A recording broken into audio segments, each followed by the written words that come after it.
Alors, moi c'est Émilie, je suis comédienne et réalisatrice et vous allez voir Coco.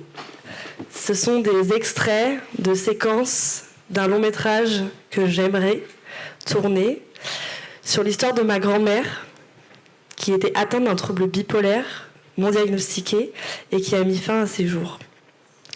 À travers ce film, j'aimerais bien justement qu'on mette en avant aussi toute cette chaleur familiale et la beauté de la vie malgré cette maladie-là. Donc on va revivre toute sa vie pour comprendre un peu comment on en est arrivé là. Bon visionnage.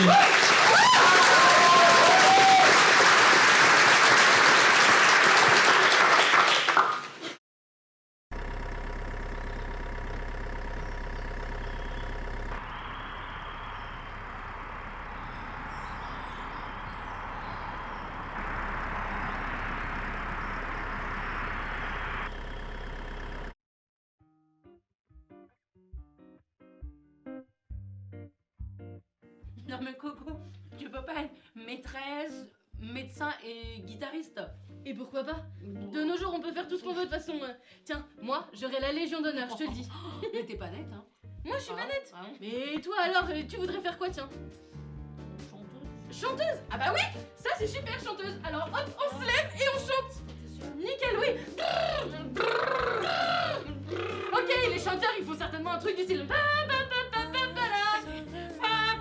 Oui, voilà, c'est ça. Et moi, je pourrais faire la trompette. Pendant que tu ferais. Oh, et puis s'il y avait des violons.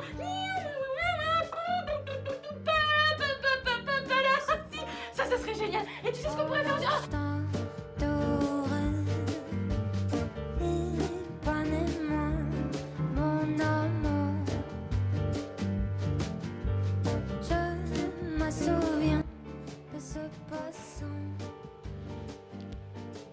J'en reviens pas qu'on va se marier.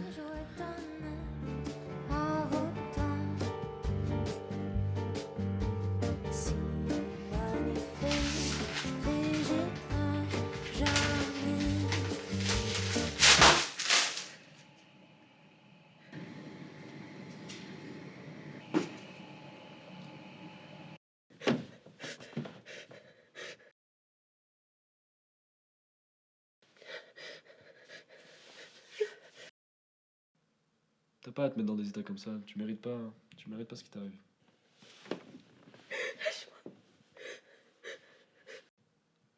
T'es hyper forte, et moi tu sais que je t'aime. Hein. Mais lâche-moi, je te dis! Va-t'en! Attends, laisse-moi tranquille. Je vais toute seule.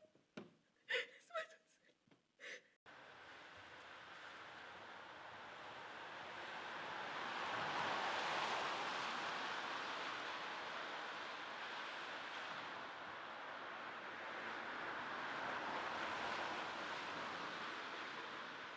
Coco?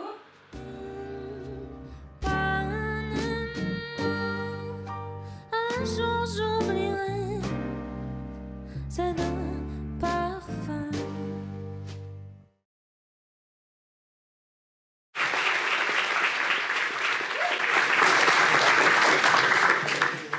Ok, c'était des extraits de sa vie.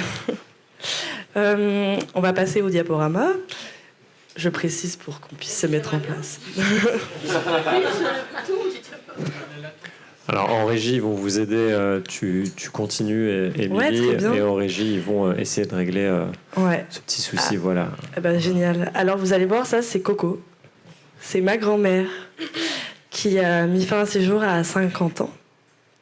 Donc dans les années 2008-2010. Et en fait, c'est une femme des années 60, années 50, qui a souffert de ce trouble et qu'on a considéré comme hystérique, comme flemmarde, alors qu'elle était juste atteinte de phase maniaque et de phase dépressive. Et en fait, à travers ce film, j'aimerais lui rendre hommage à elle et à toutes ces personnes qu'on n'a pas reconnues comme bipolaires et comme hystériques, notamment pour les femmes à cette époque-là. Et pour toutes les personnes aujourd'hui qui ont peur de se faire diagnostiquer, qui ont peur d'en parler, parce qu'il y a aussi une énorme stigmatisation de cette maladie. Et je trouve que c'est vraiment très important que ce film, justement, il puisse aider à mieux comprendre comment ça se passe dans la tête de ces gens-là, dans la vie de ces personnes-là pour qu'on puisse peut-être changer un peu l'histoire. Et peut-être qu'aujourd'hui, si quelqu'un se fait diagnostiquer et est bien traité, et compris, eh bien, il se suicidera peut-être pas. Donc ce qui m'a inspiré beaucoup, c'est bien The Virgin Suicide et la piscine. En fait, je veux pas parler d'un film triste, je veux pas qu'on soit sur le drame psychologique de Coco s'est suicidée. Je veux qu'on parle d'une femme qui a été une mère, une épouse, qui a eu une carrière incroyable, qui a eu une légion d'honneur, qui a vraiment excellé dans son travail et qui à côté était atteinte de cette pathologie-là, qui l'a handicapée dans chaque pas de sa vie. Et je veux qu'on comprenne depuis son enfance, dès ses premiers abandons par ses parents par exemple, comment ce personnage, avec ce qu'il a vécu, la maladie a été installée de plus en plus. Parce que j'ai la chance d'être étudiante en pharmacie et donc grâce à ça j'ai pu comprendre comment ma grand-mère avait pu en arriver là aussi. Et non, ce n'est pas juste psychologique dû à un choc, mais c'est bien chimique, physiologique, inéluctable.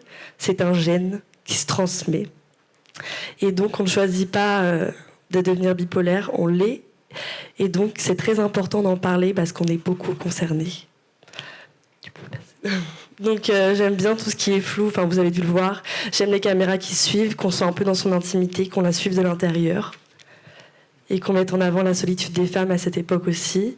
Et je vais en faire un long métrage, je veux viser le plus grand public, c'est un film qui doit être entendu, qui doit être vu, qui doit parler, et c'est un film qui doit aussi changer les choses. C'est très très important, on parle beaucoup de santé mentale, mais souvent on en parle en termes de folie, on en parle en termes d'horreur, on en parle dans quelque chose qui fait peur, et moi j'ai envie, pas de le glamouriser, mais d'en faire quelque chose du quotidien.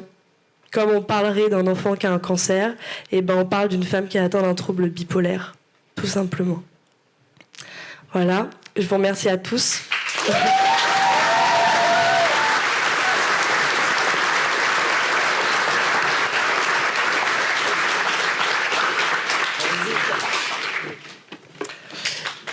C'est mon équipe.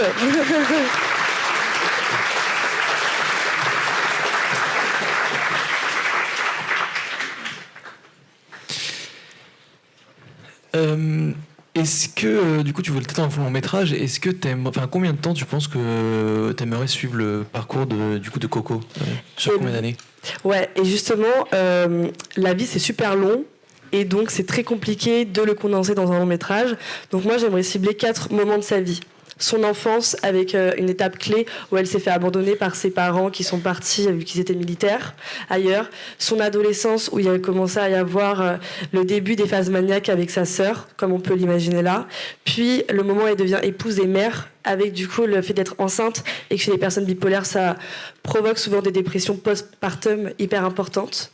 Et la fin de sa carrière jusqu'à ses 50 ans où elle était en plein délire maniaque et où elle en est arrivée à se suicider. Voilà, en gros, mais du coup, il faut du temps, quoi, mais à voir.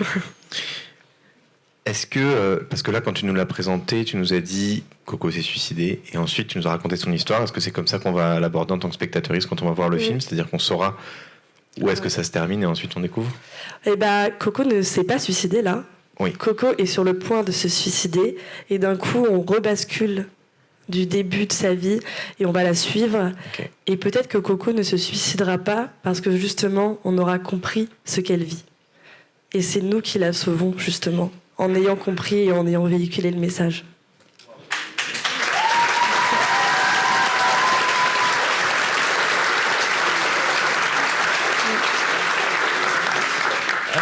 Du coup, c'est un récit biographique. Est-ce que tu as aussi des écrits à t'apporter où il faut tout écrire ou ta grand-mère a laissé des traces écrites Elle a laissé des lettres et surtout, on a commencé à interviewer au dîner de famille quand il commence à parler d'elle. On pose l'enregistreur et on enregistre ces discussions qui parlent d'elle, de comment Coco était.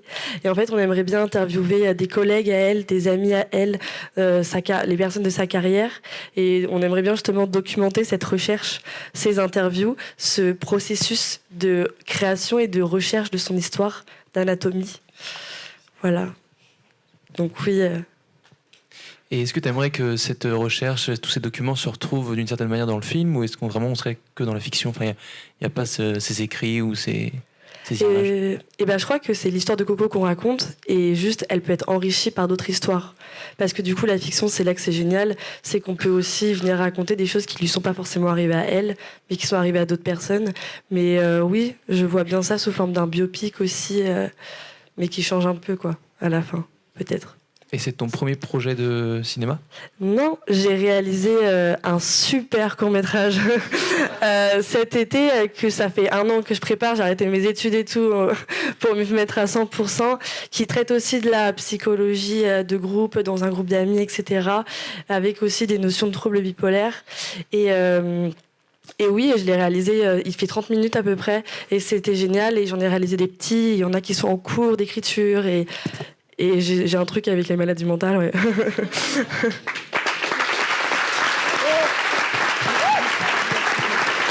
Merci beaucoup et merci à Lou, notre mentor.